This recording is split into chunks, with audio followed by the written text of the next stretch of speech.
¿Ya conoces las publicaciones del Centro Olof Palme? Te invitamos a conocer las relaciones internacionales en el siglo XXI. Escrito por Walter Astia Burgos y María Cristina Rosas. En 15 capítulos aprenderás sobre todo lo relacionado entre relaciones internacionales e historia, guerra y paz, geopolítica, teoría, derecho internacional, política exterior, diplomacia, negociaciones internacionales, tratados internacionales, organismos internacionales y muchos temas más. Adquiere ya las relaciones internacionales en el siglo XXI. Envíanos un mensaje a través de nuestras redes sociales para adquirir esta y otras obras del Centro Olof Palme México. Contáctanos hoy mismo.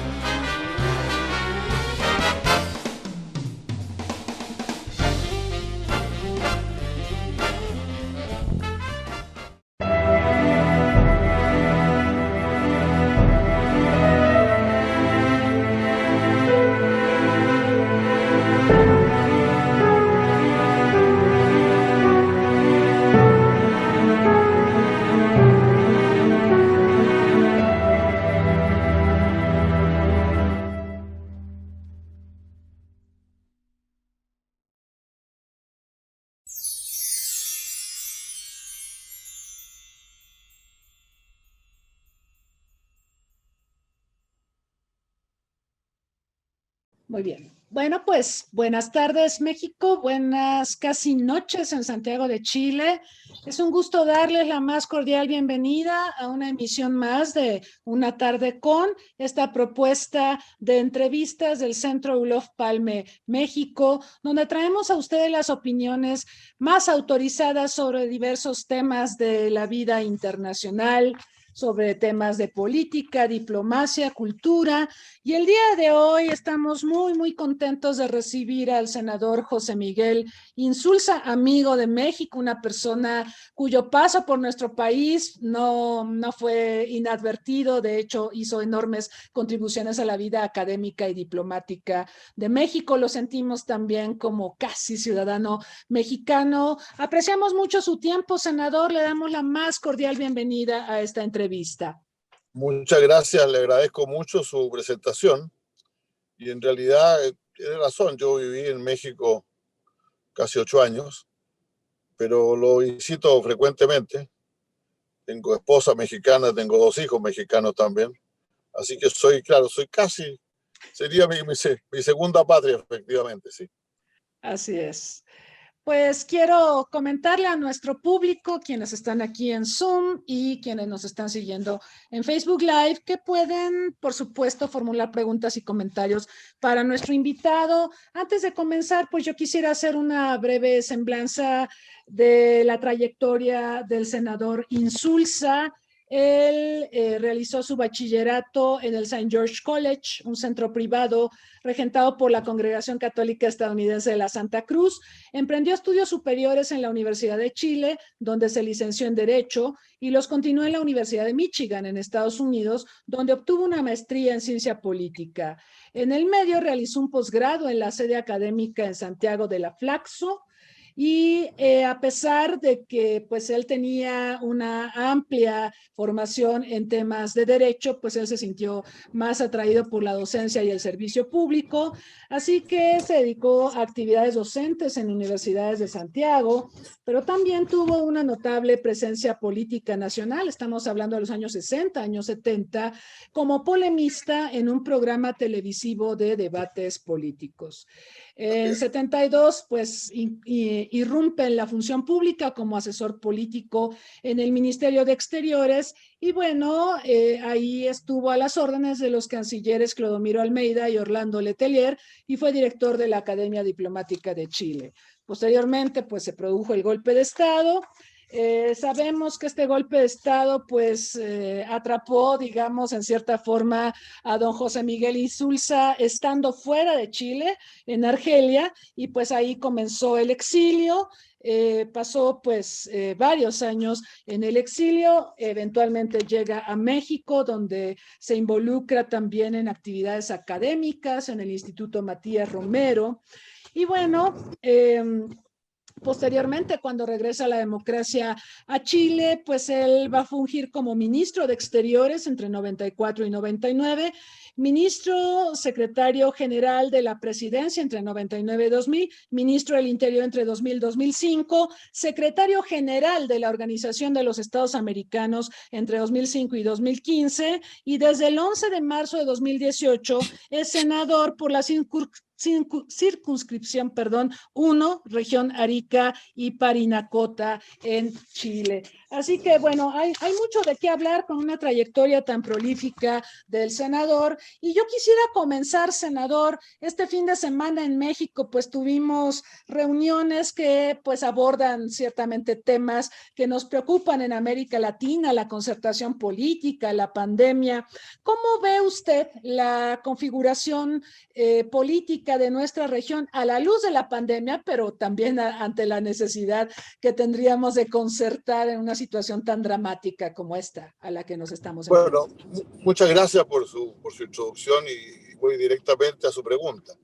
Yo creo que desde antes de la pandemia, el mundo estaba viviendo transformaciones muy fundamentales, tanto a nivel de nuestros países de América Latina como en de otros países se producían procesos políticos bastante complejos que tienen que ver con el gran cambio tecnológico que se está produciendo entre nosotros, que también afecta sustantivamente la correlación de fuerzas a nivel internacional, con el surgimiento de nuevos problemas, de nuevos temas, como son el cambio climático y otras cosas que antes no estaban en la agenda prácticamente, el terrorismo tampoco, para decir algo negativo, no estaban en la agenda de las naciones y hoy día ocupan lugares muy centrales, ¿no?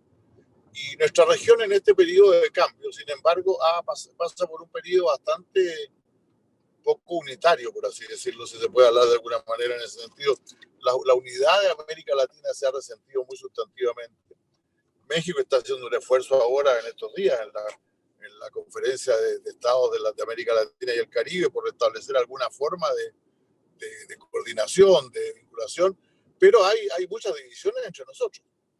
Y esto, si nosotros miramos el mundo que va a surgir de todos estos tiempos interesantes, como dice el dicho inventado por los ingleses, pero que lo llaman una maldición china, ¿no?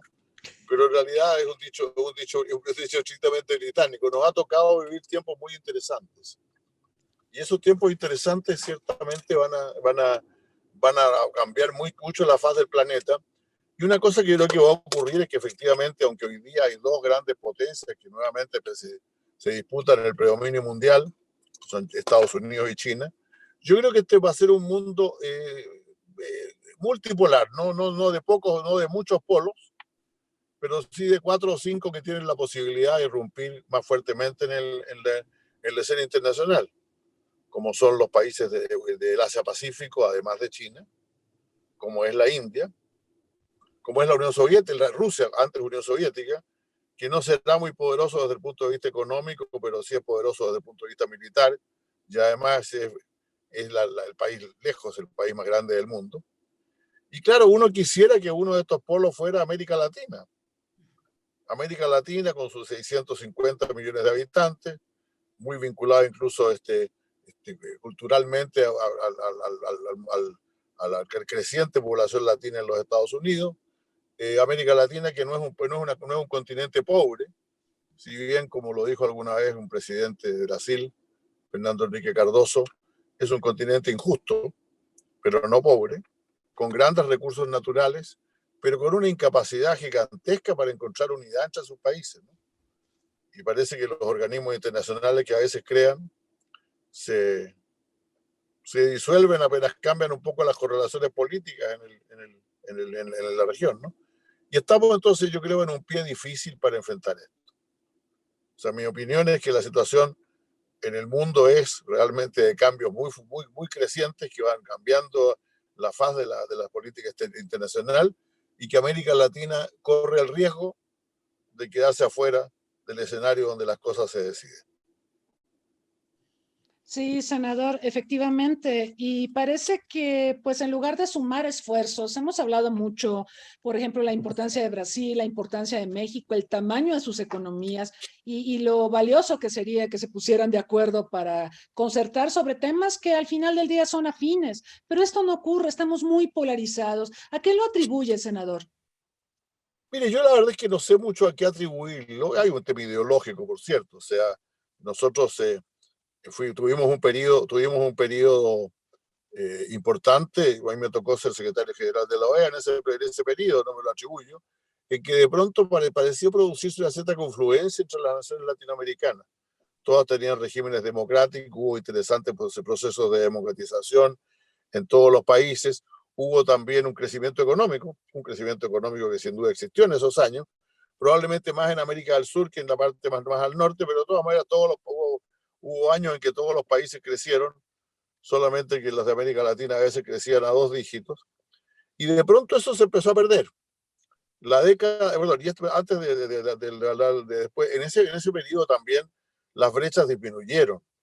La pobreza disminuyó en América Latina, disminuyó sustantivamente, de un 42% en el año 2002 a un 28% en el año 2012. No, fue una década fue una década bastante exitosa.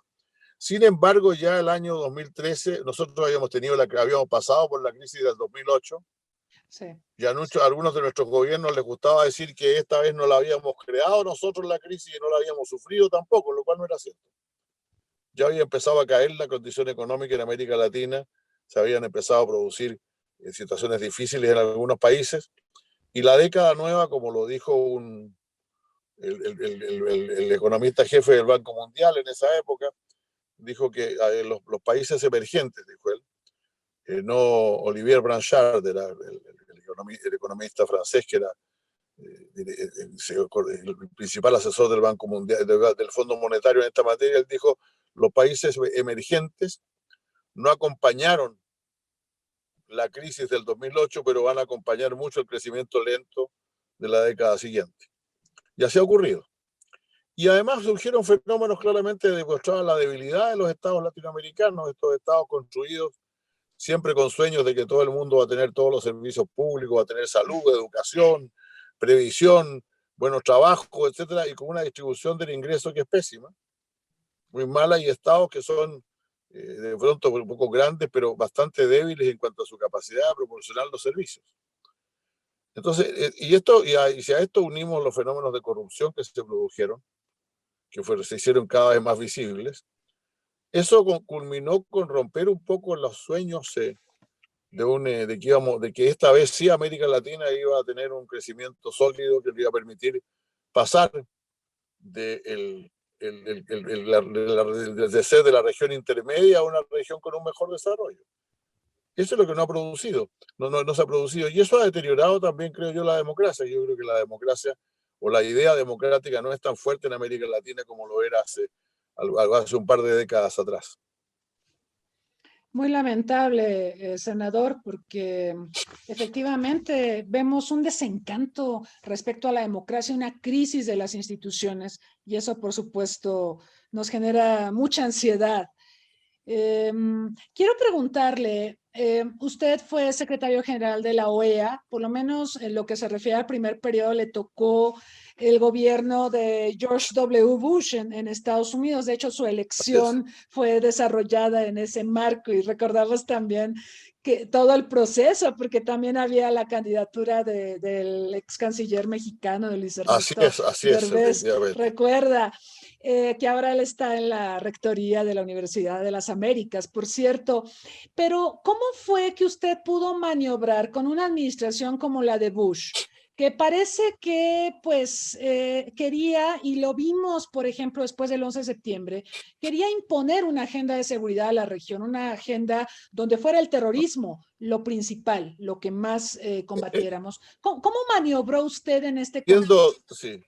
Siendo efectivo lo que usted dice, déjeme contarle una pequeña historia, ¿no? Yo llegué, yo me hice cargo de la OEA un día 25 de junio, si no me equivoco, del año 2005. Y a los pocos días, el embajador de Estados Unidos en la OEA me invitó a reunirme con el presidente. Y yo, bueno, le pregunté con quién iba y me dijo, mira, yo creo que él quiere hablar más a solas contigo. Entonces vamos, voy a ir yo contigo, alguna otra gente, pero la verdad es que mejor sería que no fuera con casi nadie más. Y efectivamente fue así, pero se equivocó medio a medio el embajador porque en ese momento estaba la secretaria de Estado, doña Condoleezza Rice, estaba el Oh, asesor de seguridad nacional, estaba el jefe de gabinete del vicepresidente, había como 7 personas en la sala. Y frente a estas 7 personas, el presidente Bush me dijo casi textualmente, usted sabe que nosotros tenemos muchos problemas en el mundo en este momento. Estamos ya en Irak, estamos en Afganistán, tenemos problemas en el norte de África, por cierto, más bien en Sudán, en otras partes. Tenemos algunas dificultades en el Asia. Queremos tranquilidad nosotros. Nosotros queremos que usted nos dé tranquilidad. Mientras menos cosas pasen en América Latina, mejor. Creo que va a ser. Y esto me lo decía un presidente que en la tarde del mismo día, recibió a doña María Corina Machado, que era en ese momento el rostro fundamental de la oposición venezolana. Entonces tenía Estados Unidos esta actitud algo ambigua. No quería grandes conflictos, no los quería. Yo estuve con el presidente, yo recuerdo cuando el presidente Bush fue a la cumbre de las Américas en el Mar del Plata, él hizo todos los esfuerzos posibles para no tener problemas, para salir. Entonces, pero no tenía política y como usted dice muy bien, en el mundo entero se enfatizaban las ideas del terrorismo, los problemas la mayor parte de la diplomacia estaba volcada hacia otras regiones, etc. Eso cambió de pronto cuando asumió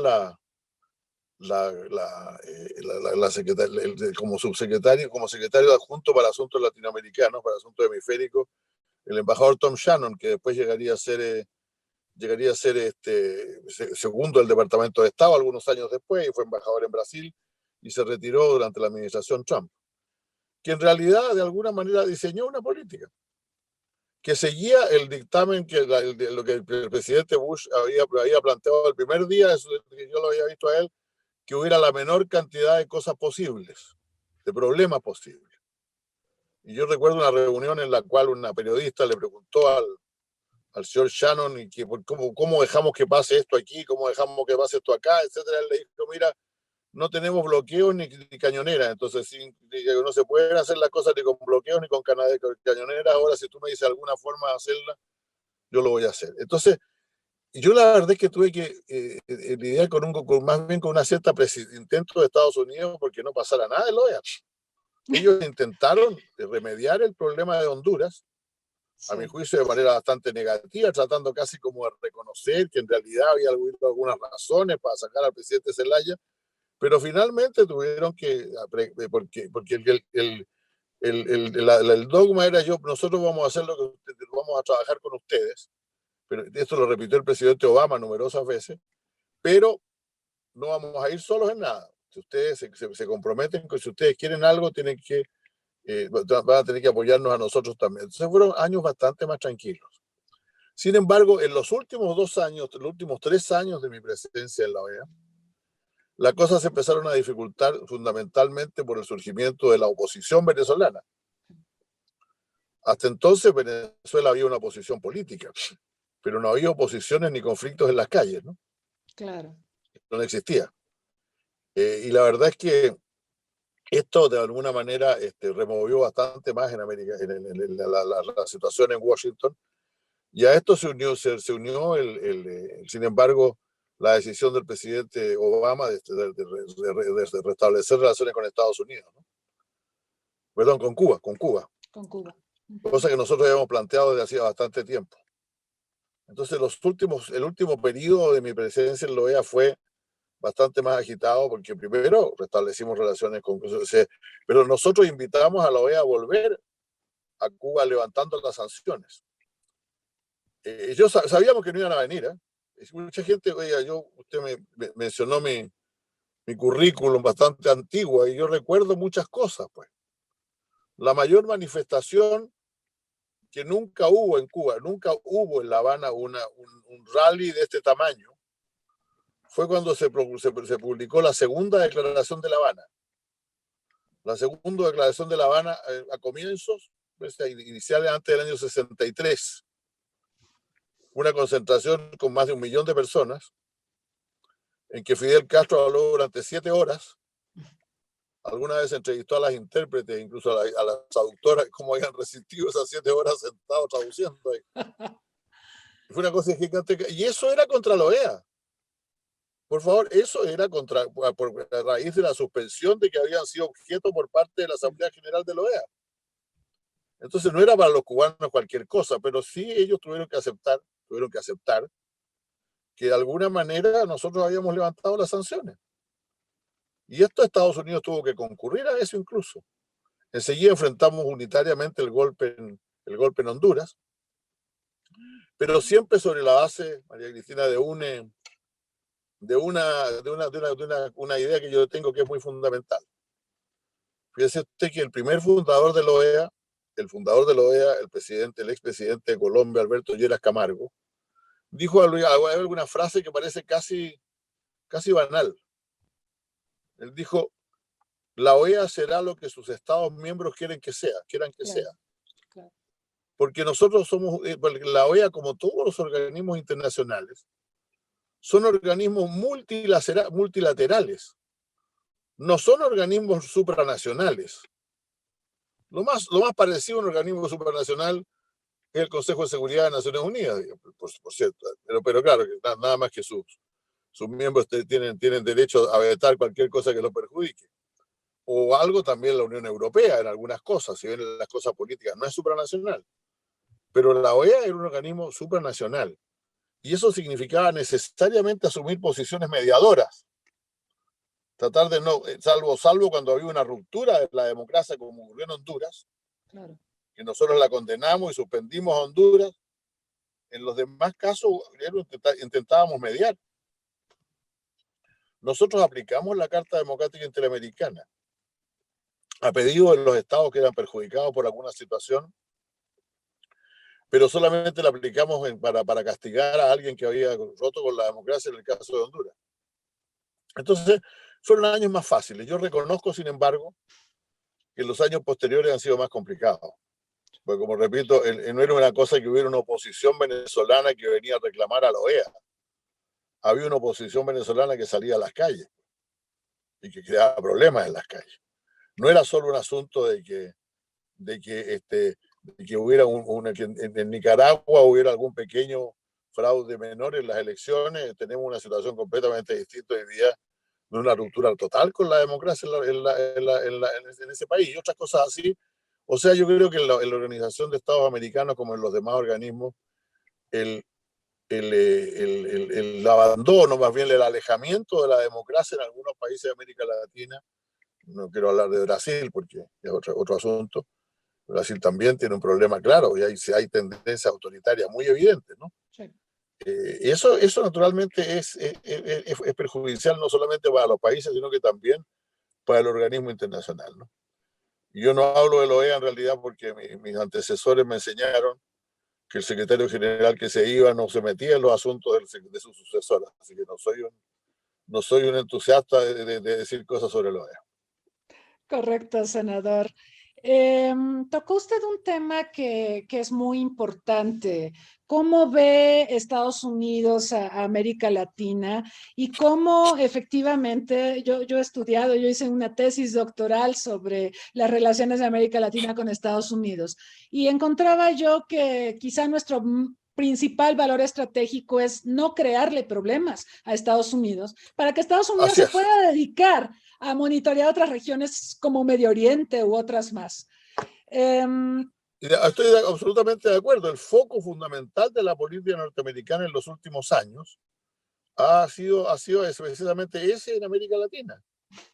Yo recuerdo cuando el presidente Bush asumió el segundo periodo, que yo escribí precisamente un artículo en la revista de la edición española de Foreign Affairs, afirmando eso fundamentalmente, que los intereses, o sea, digamos, que en un país en que generalmente la política exterior es guiada por los conflictos, por las zonas de conflicto, nosotros teníamos que aceptar, y a lo mejor era una buena cosa, no ser zona de conflicto, pues.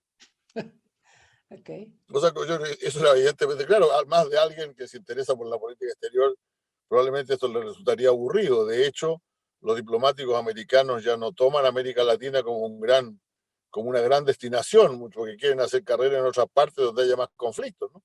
Pero la verdad es que yo sí tiendo a creer, hubo un autor norteamericano, no, tratando de recordar el nombre, que allá por los años 60 precisamente escribió un libro argumentando esto, que mientras menos, digamos que la gran ventaja de América Latina es que no tenía grandes conflictos con Estados Unidos, y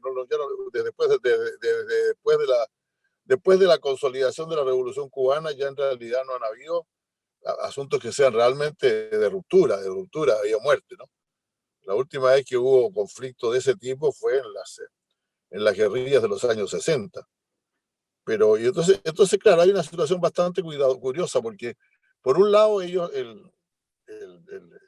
América Latina es, por así decirlo, en la separación, en el balance de poder mundial, América Latina es considerado zona de ellos. Sí. Ellos que de alguna manera, claro, tienen entonces, ¿qué es lo que, por ejemplo, ahora, yo creo que el gran tema de Chile, por ejemplo, el 73, fue el riesgo de que esta especie de socialismo en democracia que pretendía Salvador Allende alterara esa forma, ese concepto, ¿no? Y que a eso siguieran otros. Y eso también, ese, digamos, fue el motivo de la intervención norteamericana. Luego, de alguna manera, ellos se han conformado con mantener esta América Latina tranquila. El presidente Clinton intentó algo ¿no? bien atractivo, ¿no? El acuerdo de libre comercio de las Américas, sí, etcétera, pero en la medida en que eso no fue posible con las naciones del sur, ya lo dejó. Resumen, México es especial, no, México es otra cosa, no, México no es, no. Cuando uno habla de la política de Estados Unidos América Latina, tiene que decir, mire, con México, no, México es otra cosa. A ellos les interesa México, les interesan fundamentalmente los conflictos que existen en países en la región del Caribe, porque el Caribe es el Mare Nostrum de los Estados Unidos, pero y respecto a de América del Sur, lo principal es mantener la calma, mantener la tranquilidad, no tener conflicto, no buscar conflicto con esa región. Y en cuanto a los temas, esos son los países. En cuanto a los temas, bueno, es la migración y el narcotráfico, han sido sus principales preocupaciones. Narcotráfico, crimen organizado y migración. Pero entonces Estados Unidos no ve a estos temas de delincuencia organizada, el narcotráfico, como tan disruptivos como lo podría ser el terrorismo. Lo que pasa es que sí, no tanto. Tanto es así que ellos jugaron un poco con las palabras. Y hasta en algunas teleseries que yo veo de repente esto ha salido caricaturizado. En los años 80, hasta el 2000, hasta el 2001, el tema fundamental era el narcotráfico. Pero ahí los fondos se traspasaron al terrorismo, entonces de pronto se les confundía el terrorismo con el narcotráfico, cosa por ejemplo en Colombia. En Colombia hubo más problemas con el narcotráfico cuando los americanos estaban preocupados del terrorismo. Claro. Entonces ellos tenían que disfrazar el narcotráfico de terrorismo y asignarle a los narcos y a los guerrilleros el carácter de terroristas, porque el tema era el terrorismo. Así que yo creo que ellos en realidad, pero finalmente sí, usted tiene razón, narcotráfico, de terrorismo también les preocupa, hasta el punto que tienen que buscar posibles terroristas donde no los hay, ¿no? Yo recuerdo, por ejemplo, que cuando era ministro del Interior, guardando todas las discreciones del caso, tuve algunas discusiones con ellos por el tema de la llamada triple frontera claro. La triple frontera entre Brasil y Argentina y Paraguay. Y era difícil convencerlos que en realidad los que estaban haciendo ese comercio y lo estaban tratando de hacer a través de Chile y otras partes, no es que fueran terroristas, es que eran es que eran traficantes de drogas o crimen organizado, ¿no? Pero siempre lo buscaban de alguna manera porque encontraban algún apellido, algún señor que tuviera algunas señas árabes y con eso ya como se trataban de convencerse de que en realidad estaban llegando, el terrorismo estaba llegando a América Latina. La verdad es que el terrorismo estuvo en América Latina fundamentalmente en la época, a los años anteriores de la masacre en Buenos Aires, ¿no? De la AMIA. De AMIA. Uh-huh. Pero en el resto no tenemos grandes episodios de terrorismo. Alguien estaba haciendo una pregunta por ahí, pero no. Hay varias preguntas, las voy a ir citando y bueno, voy a empezar en el orden en que nos fueron llegando. Bueno, le saluda Romina Román, periodista mexicana. ¿Cómo ve la diplomacia mexicana? ¿Cuál es su valoración? Bueno, mire, yo la verdad es que yo trato de no hablar mucho de los países de manera directa, pero yo creo que México tiene una diplomacia profesional. Yo le diría que las diplomacias latinoamericanas es una de las más profesionales que existen. La nuestra también, la de Chile, ¿no? Y por lo tanto, lo que hay que preguntar es cómo ve la política exterior mexicana, porque cada uno, o sea, la Cancillería mexicana, como debe ser además, va a ser la política exterior que le indique el gobierno de turno, no tiene autonomía total para hacerlo, ¿no? Y claro, México en los últimos años ha tenido una política exterior que yo dividiría en dos partes en el último periodo, ¿no? Primero, un papel secundario en América Latina, no muy vinculado. No ha habido mucho. La gran preocupación fue redondear el segundo acuerdo con Estados Unidos y Canadá. Y ahora una cierta intención del presidente López Obrador de ofrecer un cierto liderazgo y una cierta forma de unidad en América Latina a través de la CELAC. Es un esfuerzo ambicioso, ¿no? Porque, repito, en este momento en América Latina no hay muchos organismos internacionales. Pero creo que al final el gran problema que tiene para México para eso es que su relación que en América Latina tiene una cierta actitud verbal, ¿no? hacia Estados Unidos, que es bastante más agresiva que la realidad. Por lo tanto, y en cambio México tiene una relación que obligadamente con Estados Unidos que es muchísimo más importante. Fíjese usted que, por ejemplo, nosotros hablábamos recién de migración. Hay bastante migración sudamericana hacia Estados Unidos, pero eso no es ni el 10% de la migración que ha tenido México a ese país. Claro.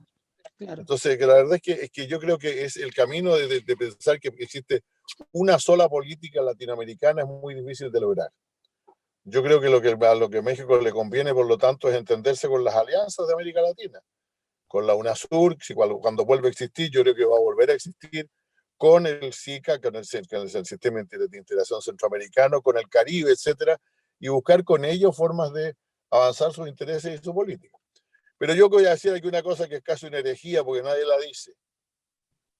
Yo creo que el gran problema de México y de América Latina, y no es culpa ni de México, ni de América Latina, ni de nadie, es que las relaciones entre Estados Unidos, que México y Brasil nunca han caminado de la mano en materia de unidad latinoamericana. Así es.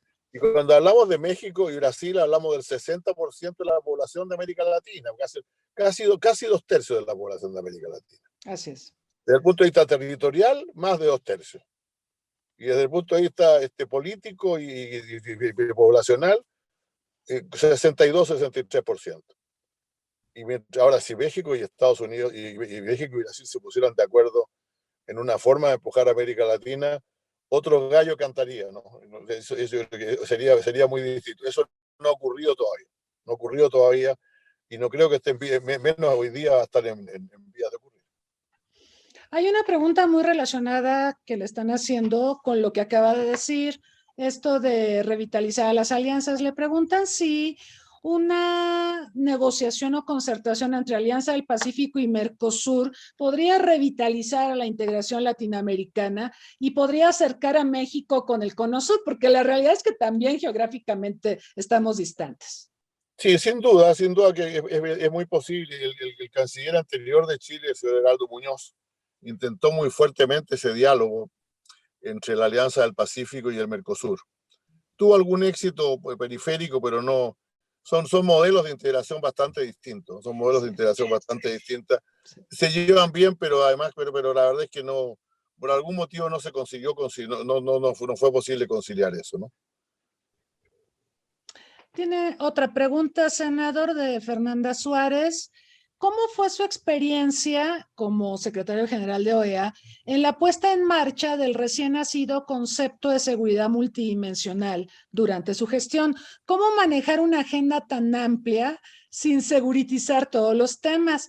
Finalmente, después del efecto COVID-19 en el continente, ¿a qué retos se enfrenta la seguridad multidimensional? Bueno, miren, nosotros en realidad los temas de seguridad que nosotros veíamos en la OEA y que creo yo que podemos ver en realidad dentro de un organismo hemisférico, eran fundamentalmente los temas de seguridad pública o de seguridad interna. La cooperación, quiero decir francamente, para mí la mayor, una de las pocas, de las decepciones que tuve, fue no poder transformar esto que se llama el sistema interamericano de defensa, y que no es nada en realidad, que no es nada, o sea, una escuela y algunas relaciones formales en que todos los ejércitos nuestros tienen representantes en Washington, pero en que no tenemos ni siquiera un diálogo en materia de seguridad externa. O sea, yo no creo que sería, habría que recordarse si alguna vez en la Guerra Fría, ni siquiera en la Guerra Fría, lo que yo he averiguado, Estados Unidos siquiera invitó a sus socios latinoamericanos a discutir su política global de seguridad. Entonces la Junta Interamericana de Defensa, todas esas cosas prácticamente no tienen hoy día parece que se me apagó la imagen a mí. Se le apagó la imagen, sí. La imagen. Bueno, voy a seguir hablando en todo caso. Sí, Parece sí. decir, digo, la situación de América Latina, perdón, la parte latinoamericana de la seguridad es tratada de manera completamente distinta. En ese sentido, la UNASUR tenía un poco más de actividad, por lo menos tratando de tener un cierto diálogo entre los países de América del Sur. Ahora, hay una visiones muy distintas de la seguridad de la región desde el punto de vista de Estados Unidos, ¿no? Usted sabe que mal que mal, salvo la experiencia en que ayudó al golpe militar en Chile, Estados Unidos, nunca ha habido una intervención norteamericana en la América del Sur. Las intervenciones norteamericanas han sido fundamentalmente en la zona del Caribe, en la zona de Centroamérica. Sí. Por lo tanto, tenemos intereses bastante distintos y eso no cabe en un organismo como la Organización de Estados Americanos, a mi juicio. En cambio, los temas de seguridad, de narcotráfico, de migración y todo ese tipo de cosas, ciertamente deberían tener un trato más activo en la OEA, ¿no? Porque la verdad es que son temas que sí nos atañen a todos. Sí nos atañen a todos. Y yo creo que en ese sentido ha sido así. Nosotros progresamos bastante. Hicimos un importante estudio sobre drogas y narcotráfico, ¿no? Sí. Allá por el año 2012, 2013, a pedido, fue muy curioso porque fue una cumbre de las Américas en Colombia, en que el tema no estaba en la agenda, pero se planteó en la reunión propiamente más privada del presidente, y todos descubrieron que estaban muy descontentos con los resultados que habían tenido respecto a la política de drogas hasta entonces. Y nos encargaron a nosotros hacer un estudio sobre el tema en el cual nadie creía, pero yo sigo creyendo que ese informe que está por ahí y que ha sido de alguna manera muy divulgado, realmente sí abordaba el tema de la seguridad, por lo menos buscaba soluciones. Yo siempre recuerdo una frase de Albert Einstein, que era un tipo que sabía, era un gran filósofo también, ¿no? Einstein dijo alguna vez que la locura, la demencia, consiste en hacer la misma cosa de nuevo, esperando resultados distintos.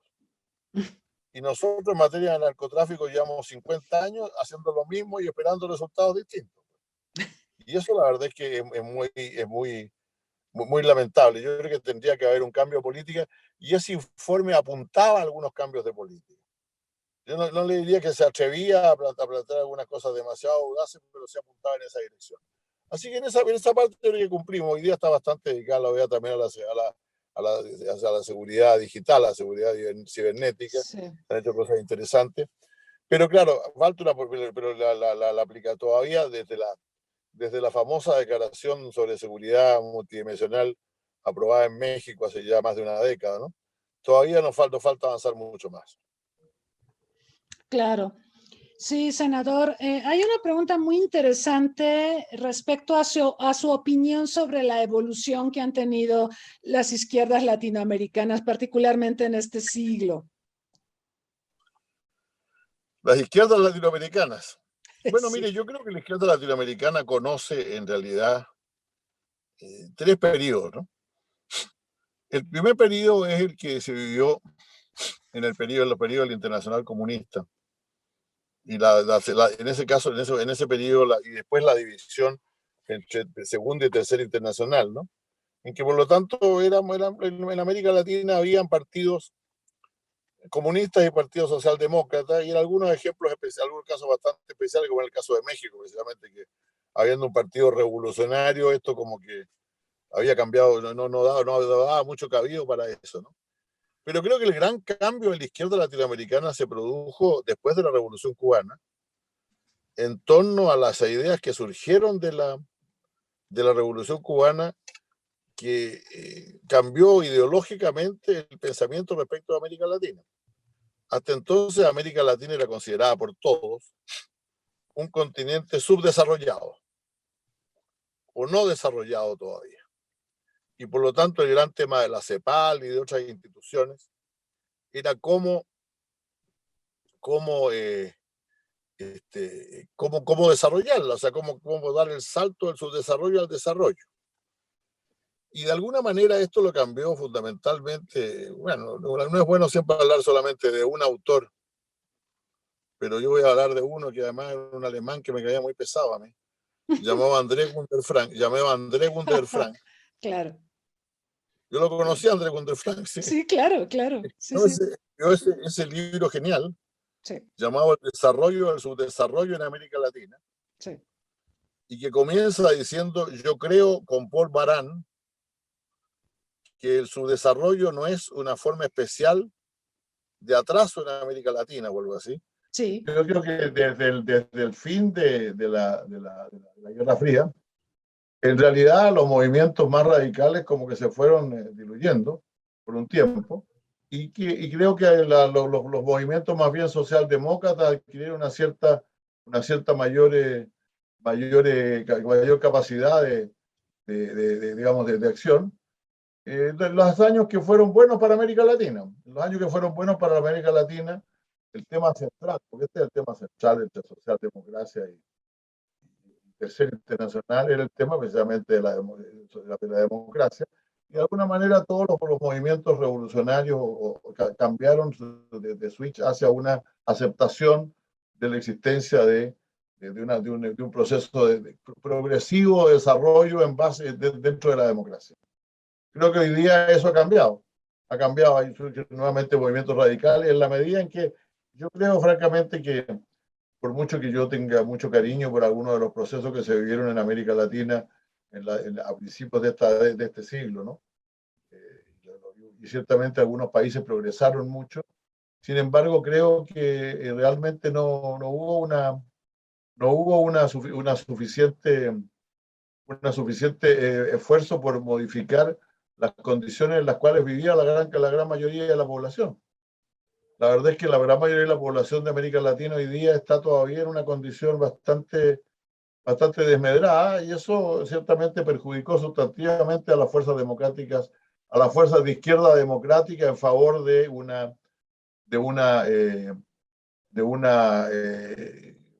surgimiento de nuevos movimientos radicales, y eso está pasando en la región. Estamos viviendo una situación en que el llamado centro izquierda está siendo más bien perjudicado. En todas partes, en mi país entre otros, ¿no? Pero tampoco, y bueno, ya ha dado origen a movimientos populistas de izquierda y de derecha en nuestros países que son, por lo general, bastante fuertes. sí. Y muy Así que divisorios. yo creo que los momentos de gloria, por así decirlo, de la alternativa socialdemócrata y también de la alternativa radical, si se quiere, radical en base a la teoría de la dependencia, han dado lugar a una mucho mayor a una mucho mayor a una mucho mayor presencia de movimientos populistas de izquierda que no tienen ideología muy definida.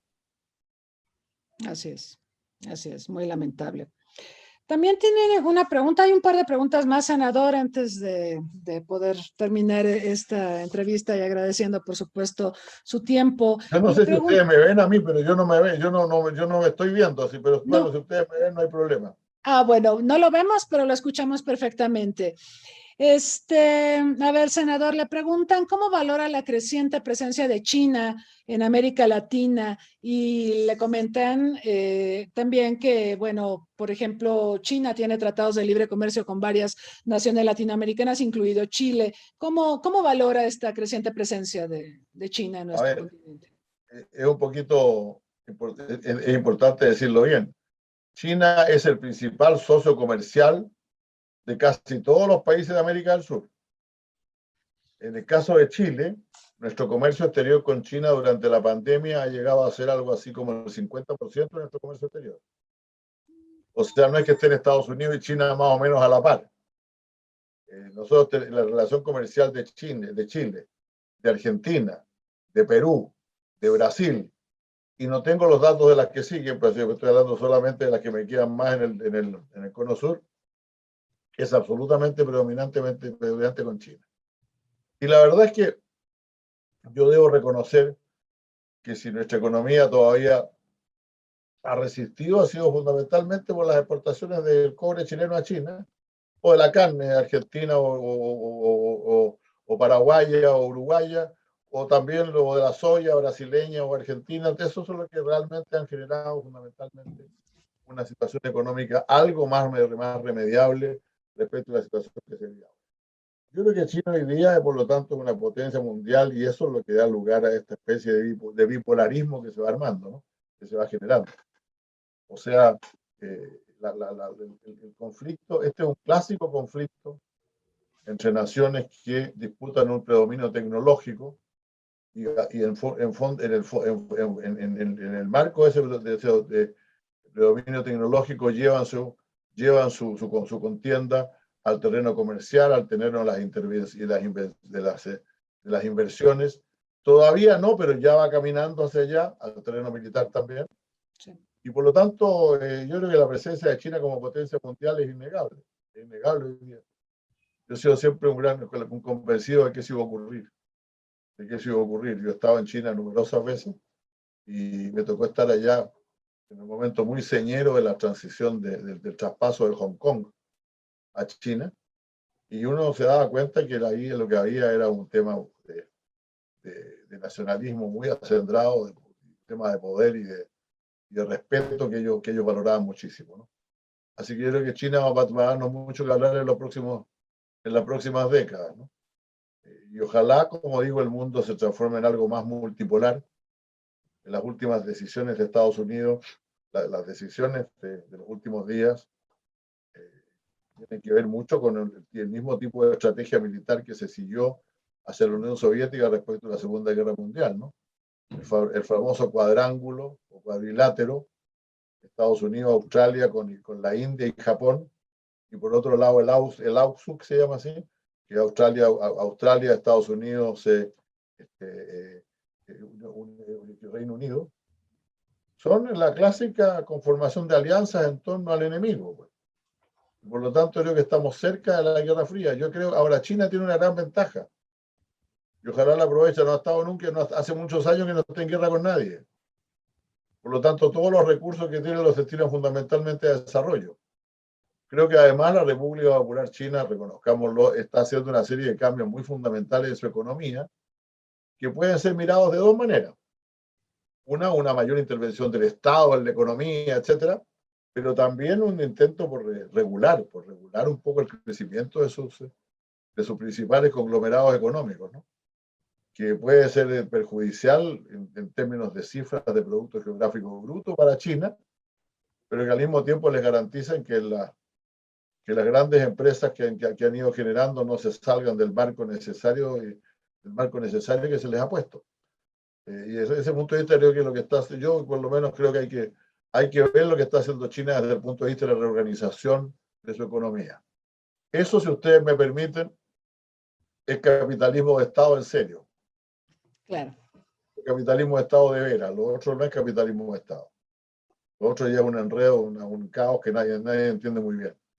Esta idea norteamericana de que no hay que desintegrar a los grandes conglomerados, a los grandes conglomerados de tecnología moderna, porque eso sería debilitarlos y hacerles el juego a los chinos, es un error gravísimo, porque en China los conglomerados son más exitosos porque compiten entre sí, porque son regulados por el Estado. Así que eso a mí me hace pensar que, repito, que el crecimiento económico de China va a ser muy impetuoso, con los problemas que eso provoca en todo el Asia, pues si mal que mal son 1.400 millones de chinos, ¿no? Y eso ciertamente, eso es un problema y un desafío para cualquiera, sobre todo para países como Rusia, como Kazajstán y otros que son países grandes que tienen poblaciones mucho menores. Así es, senador. Me preocupó algo que comentó hace un momento. Digo, me parece positivo que el Cono Sur tenga como principal socio comercial a China, o varios países importantes del Cono Sur tienen como principal socio comercial a China, pero en Centroamérica y en México hay una dependencia definitiva respecto a Estados Unidos. ¿Cree usted que en este mundo, usted habla de un mundo multipolar, muchos consideran también que se está perfilando un mundo más bien multipolar? Ahorita hacía mención a estas alianzas que Estados Unidos está reviviendo con el mundo anglosajón y otros países más. ¿Usted cree que esta reconfiguración, este accionar de China, donde tiene más margen de maniobra en el Cono Sur, está partiendo a la región? Me refiero a que, bueno, México pues está definitivamente más ligado comercial, política, incluso migratoriamente a Estados Unidos. Entonces, ¿se está partiendo la región entre estos dos grandes poderes? Como ya vamos terminando, aquí volvimos al principio. Porque yo creo que efectivamente, si no hay un esfuerzo real de unidad de América Latina, la región se va a partir, por cierto. Solamente negociando alguna forma de acuerdo que pueda darnos a nosotros autonomía estratégica, finalmente nuestros países van a ir cada uno en su dirección hacia distintos polos de la nueva relación, de la nueva configuración mundial. O sea, mire, si América Latina quiere empezar, va a tener que unificarse. Y la única forma de unificarse es dotándose de alguna forma de autonomía estratégica, en que finalmente resolvamos nuestros conflictos sobre la base que juntos podemos pensar mucho, que por lo demás es lo que le corresponde a los países de nuestra envergadura. No digo a nuestro tamaño, porque México y Brasil podrían ser grandes potencias, pero con condiciones económicas mejores, ¿no? Más fuertes. Pero por los países de nuestra envergadura, lo que les conviene, que tienen que estar en el mundo, les conviene estar juntos porque por separado no van a pesar de la misma manera. Claro. Y en esta confrontación entre grandes potencias eso puede ocurrir, claro. Puede ser que cada uno despegue en su propia dirección. México, Centroamérica y el Caribe en una dirección y América del Sur en otra. Ese riesgo existe, por cierto. Lamentable. Le preguntan, hay una pregunta aquí en Facebook, ¿por qué ve usted un mundo multipolar cuando todo apuntaría a que China y Estados Unidos tienden a ser hegemónicos y Europa no termina de recuperarse del Brexit y otra serie de contradicciones internas que tiene? Bueno, primero porque en realidad Europa sigue teniendo un producto geográfico bruto bastante cercano al de China y al de Estados Unidos, en primer lugar. Segundo, porque la relación chino-norteamericana es bastante más compleja que la que existió en otros periodos de confrontación. Estados Unidos, nunca dos potencias confrontadas una con otra han tenido tantos lazos comerciales entre sí. Y por lo tanto, tarde o temprano se van a diversificar. Hoy día se pelean por el Asia-Pacífico. China trata de entrar al tratado al TPP, al tratado de Transpacífico. Estados Unidos también ha declarado que quiere hacer lo mismo, pero tarde o temprano van a tener que buscar relaciones múltiples con otras potencias. Estados Unidos ha entendido bien eso en el caso de la India. O sea, la India es, claro, la India es todas las contradicciones que el desarrollo limitado de nuestros países puede tener. Debe ser el país que tiene más pobres del mundo, de todo el mundo fácilmente, pero al mismo tiempo es una potencia una potencia, puede llegar a ser una potencia muy fundamental. Entonces van a ir buscando alianzas, siempre esas alianzas van a tener que hacerlas con mucho menos subordinación y con más negociación, más soft power que hard power. Pues, más poder blando que poder duro. Porque el poder duro ya no se estila en este mundo, si finalmente no hemos hablado aquí de la posibilidad de conflicto bélico, pero yo creo que no son muy grandes, no son de considerar gravemente hoy día. Y ellos van a tener que trabajar entonces y están trabajando con el Asia-Pacífico, están trabajando con la India, se están extendiendo hacia casi todas las regiones del mundo, ambos, menos, desgraciadamente, todavía poco a África, a pesar de que China ha entrado mucho en África, y en el corazón del continente euroasiático tampoco, ¿no? Pero en América Latina nosotros tenemos que lidiar con ambos, y la única solución, a mi juicio, es que nos entendamos con ambos, de alguna manera. Sí. Yo desgraciadamente tengo que dejarlos, doctora, porque ya de acuerdo. Lamento todas las interrupciones que hemos tenido. Le pediríamos una reflexión final para, pues, sobre todo los jóvenes que lo han estado escuchando y sobre todo pensando en todos estos problemas para ponernos de acuerdo en América Latina. México y Chile tienen una larga tradición de amistad, de fraternidad, pero no es el caso en todos los países de la región. ¿Qué le diría a las nuevas generaciones, senador? Bueno, lo que decía en algún comienzo, que les ha tocado vivir tiempos interesantes. Pues. Y esos son periodos complejos. O sea, esos periodos han existido en la historia de la humanidad, ¿no? Yo siempre he identificado sobre todo el periodo en el cual ocurrieron descubrimientos portentosos del encuentro de dos mundos. Se produjo la división de la Iglesia Católica y el surgimiento del protestantismo. Surgió una cantidad de conocimientos científicos notables y surgió sobre todo aquella idea maravillosa de Nicolás Copérnico, que descubrió, que proclamó que la Tierra, que el Sol no giraba alrededor de la Tierra, sino que era al revés. Y con esto le cambió la cabeza a una gran cantidad de seres humanos que estaban convencidos que éramos el centro del universo y ahora lo somos. Yo creo que mutatis mutandi, este tiempo que nos ha tocado vivir es un tiempo parecido. Un tiempo parecido en que van a pasar muchas cosas muy portentosas. Eso crea incertidumbre sobre todo para los jóvenes. Las revoluciones industriales siempre han creado incertidumbre. Han resultado ser cosas maravillosas, ¿no? Imagínese usted que hubo una época en que había miles de mujeres en Europa que tejían a mano toda la ropa que la gente usaba. De pronto apareció el telar, que fue el primer motriz de la revolución industrial, pero esas mujeres se quedaron sin empleo, pues. Así es. Entonces, por eso es que estamos hablando de la maldición, ¿no? Esto de los tiempos difíciles exige ajustarse a ella, y para mucha gente significa sufrimiento y incertidumbre. Pero tengamos confianza y que como ha sido hasta ahora, la vida va a ser mejor después que lo que es ahora, pues. Están surgiendo realmente conocimientos y informaciones y hallazgos científicos que van a hacer mucho más fácil la vida de la gente al final. Pero hoy día vivimos tiempos interesantes y por lo tanto eso es difícil de percibir. Así sí. Que yo recomiendo que mantengamos arriba el optimismo porque finalmente vamos a salir adelante. Saldremos adelante, senador. Muchísimas gracias por su tiempo, sus reflexiones. Ha sido un gusto conversar con usted y pues no sé si tendrá algún mensaje de despedida.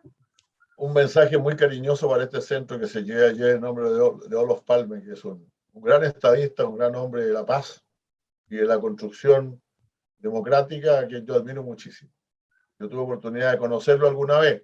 Ojo, no digo que nos conocimos, yo lo conocí a él no me conoció a mí seguramente, porque yo era demasiado joven y demasiado poco importante en un grupo en que nos tocó saludarlo, ¿no? Pero la verdad es que creo que es importante este centro que lleva su memoria porque se preocupa precisamente de los problemas de la paz, la transformación pacífica del mundo y eso es lo que estamos tratando de hacer. Así es, senador. Muchísimas gracias. Gracias. Que estén muy bien. Igualmente. Buenas tardes. Hasta pronto. Muy buenas noches a todos. Gracias.